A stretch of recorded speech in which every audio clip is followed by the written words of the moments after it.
नमस्कार दोस्तों, मैं शिवाजी। वेलकम टू बांग्ला कृषि खामार। कतला मछली आईएमसी में सबसे अच्छा ग्रोथ देने वाला मछली।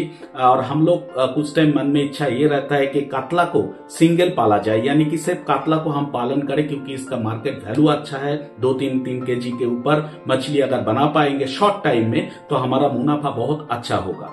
क्या ये सही है? क्या ये सही में कर सकते हैं कि नहीं? यानी कि कातला को सिंगल हम लोग पाल सकते हैं कि नहीं? अगर पाल सकते हैं तो तालाब में कितना मछली छोड़ना चाहिए, तालाब का साइज कितना होना चाहिए, वो कैसे हो सकता है, अगर सही में प्रैक्टिकल ये पॉसिबल है क्या नहीं, आइए इस छोटे के वीडियो के माध्यम से हम जानेंगे। इसीलिए वीडियो को स्किप मत कीजिएगा। एक एक पॉइंट बहुत ही इंपॉर्टेंट है, ध्यान से देखिएगा। अगर आप उनमें से हो जो मछली का कहानी नहीं सुनना चाहते, मछली प्रैक्टिकली जानना चाहते हो पालन कैसे होता है या नहीं, क्योंकि आप लोग जानते हो कि मैं एक ही टॉपिक पे बार बार वीडियो डाल के यूट्यूब में डाल के व्यूज से पैसा नहीं कमाता। मेरा वो बिजनेस है नहीं। मेरा बिजनेस आप सभी को पता है कि हम लोग all over India basis varieties fish delivery करते हैं और साथ ही साथ कुछ स्पेशल वैरायटी मछली, मीठा पानी, झींगा और crab all over India basis delivery करते हैं। तो चलिए दोस्तों शुरू करते हैं आज का टॉपिक। दोस्तों, कातला मछली पालन के लिए हमारा इंटरेस्ट बहुत ज्यादा है, क्योंकि हम लोगों को पता है कि इसका ग्रोथ अच्छा है। इसका 2-3 केजी के ऊपर अगर बना पाए तो मार्केट में बहुत अच्छा इसको प्रॉफिट होगा। है कि हम लोग इसको हाई डेंसिटी में पाले और हाई डेंसिटी जैसे सिंगी पालन होता है या पंगास जैसा पालन होता है, ऐसे करें। लेकिन दोस्तों आपको ध्यान में रखना है, जो कैटफिश जैसा मछली है, जैसे कवाई हो गया, सिंगी हो गया, पंगास हो गया, ये सारे मछली जो होता है इसका जो एक दूसरे के साथ यानी कि सेम जाति के साथ, यानी कि पंगास टू पंगास, सिंगी टू सिंगी, सबसे पहला जो चीज मैं बोलूंगा, इसका खाने का जो कंपटीशन है एक दूसरे का वो बहुत ही कम है। लेकिन कातला का एक बैड नेचर है कि कातला एक दूसरे के साथ यानी कि सेम जाति के साथ, एक कतला और एक कतला के साथ खाने को लिए बहुत ही कंपटीशन करता है।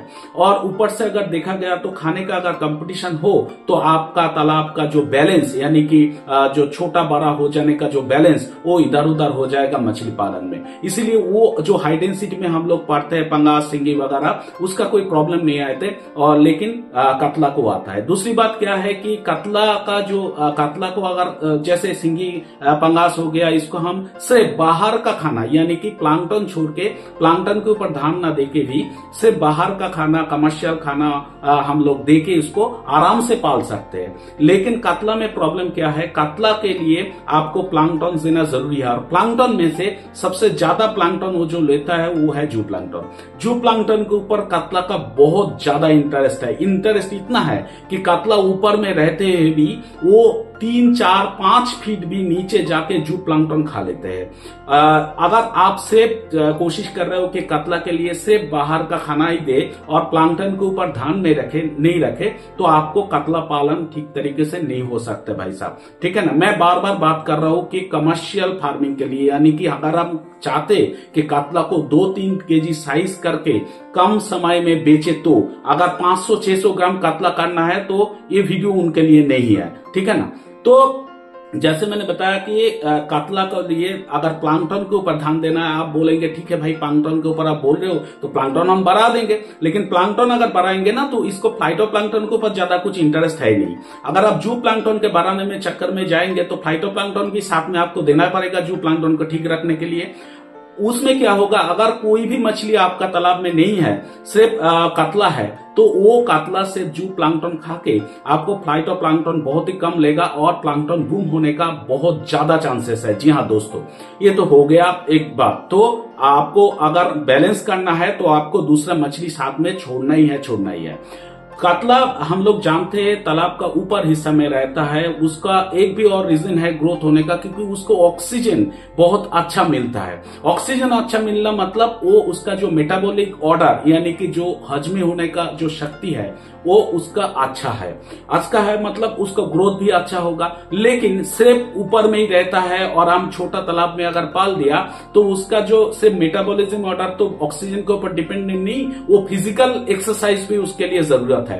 तो अगर छोटा तालाब में देखा गया तो हम लोग जो हाई डेंसिटी में जो लोग मछली पालन करते हैं यानी कि सिंगी वगैरह, पंगास वगैरह, तो छोटा तालाब में हो जाता है। लेकिन इसके लिए ना थोड़ा सा 1 एकड़ का मिनिमम जगह देना पड़ेगा। अगर आप बोलेंगे कि मिनिमम मैं 1 एकड़ का जगह दूं तो उसमें सिर्फ मैं कतला ही रखूं, कुछ मछली मैं नहीं रखूंगा। देखिए दोस्तों, अगर सिर्फ कतला ही रखेंगे ना तो और थोड़ा सा अगर डेंसिटी आप बढ़ा के भी रखेंगे तो आपको प्रॉब्लम क्या होगा कि वो आपको 500, 600, 700 ही, मतलब ग्रोथ बहुत ही स्लो होगा। अभी 500, 600 ग्राम अगर बेच के अगर आप लगे कि ठीक है भाई सिर्फ 500, 600 ग्राम में मेरे को बेचना है, लेकिन अल्टीमेट अगर प्रॉफिट का कैलकुलेशन करें तो प्रॉफिट आपको डाउन में रहेगा, क्योंकि नीच में अगर आप मछली नहीं दिया है, कोई भी मछली आपका तालाब में नहीं है, सिर्फ आप कतला छोड़ दिया है, तो ये सारे प्रॉब्लम आपको आ सकता है। इसलिए कतला सिंगल फार्मिंग ना करते हुए इकोनॉमिकली अगर सोचे, अगर प्रॉफिट का बात सोचे, तो उसके साथ में हम लोग 2-3 मछली देना ही पड़ेगा। देखिए दोस्तों, अगर आप टारगेट हो सकता है, आपका टारगेट हो सकता है भाई ठीक है चलो मैं कतला मेरा मेन टारगेट है, साथ में मैं कुछ मछली दूं, तो उसके साथ कतला के साथ रोहू जैसे हम लोग बोलते हैं, या आप सिल्वर कप दीजिए, तो इसके साथ ये सारे मछली आप दीजिए, क्योंकि उसके साथ साथ ये आपको इसके साथ भी आप जब बेचने जाएंगे तो इसके साथ भी, इससे भी आपको थोड़ा बहुत पैसा आ जाएगा। अभी बात होता है कि तालाब में कितना छोड़ना चाहिए सबसे अच्छे ग्रोथ के लिए। देखिए, अगर आप शॉर्ट टर्म में 7-8 महीनों में 1 kg के आसपास अगर वेट चाहिए तो 1 डेसिमल 435 स्क्वायर फीट हिसाब में रखिए। अगर तालाब में 2 मछली और भी है, लेकिन टारगेट है कतला, और 2 मछली क्या है, रोहू है और सिल्वर है, अगर टोटल 3 मछली लेके 3 वेराइटी लेके आप पालन कर रहे हो और कातला को आप मेन टारगेट रखा हो, तो आप 30 pieces 1 decimal 435 square feet 1 decimal. आप बोलेंगे अरे भाई एक और मैं बताऊं, ये मैं बताऊं। देखिए दोस्तों, अगर आप आज का दिन में मछली पालन शुरू कर रहे हो, चलाते हो, तो आपका तालाब कितना स्क्वायर फीट है, बीघा कट्ठा ये सब छोड़िए, आप किसी के साथ आप ये कर लीजिए, कैलकुलेट कर लीजिए कि आपका तालाब कितना स्क्वायर फीट है। 435 स्क्वायर फीट में 30 पीसेस, अगर आपके साथ ये कतला के साथ और भी 2 वैरायटी है तो, लेकिन टोटल अगर 5 वैरायटी हो तो 10 से 12 पीसेस ही आप कतला छोड़ सकते हो। अगर कतला को मैक्सिमम 15 पीसेस, अगर कतला को मेन टारगेट रखे तो, यानी कि कतला ही मेरा टारगेट है, साथ में हम देंगे क्योंकि हम लोगों को इकोनॉमिकली बढ़ाना है, तो इसमें आपको जल्दी ग्रोथ आने का बहुत ज्यादा संभावना है। और भी पैरामीटर है खाना वगैरह, वो तो मेरा दूसरा वीडियो में आप देख लेंगे कि घर के बनाया खाना कैसे बनाते हैं हम।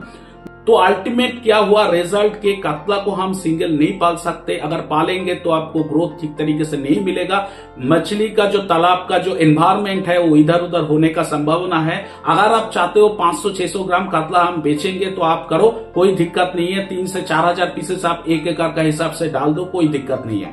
लेकिन अगर आप चाहते हो कि नहीं भाई मेरे को साथ में भी कुछ मछली रखना चाहिए और हम लोगों को एडजस्ट करके एक प्रॉफिट जगह में जाएंगे, तो आपको कतला सिंगल मत कीजिए, उसके साथ आप रोहू, मृगल यूज कीजिए। 3-4 वैरायटी आप यूज कीजिए। कतला को अगर मेन टारगेट रखे तो उसके साथ 2 वैरायटी आप यूज कीजिए, आपका मनपसंद वैरायटी। तो होपफुली मेरा एक छोटी वीडियो में मैं आपको कुछ इंफॉर्मेशन देने का कोशिश किया कि कतला के बारे में। अगर आप ये वीडियो काम में आए तो इस वीडियो को जरूर दूसरे फार्मरों को शेयर कीजिए।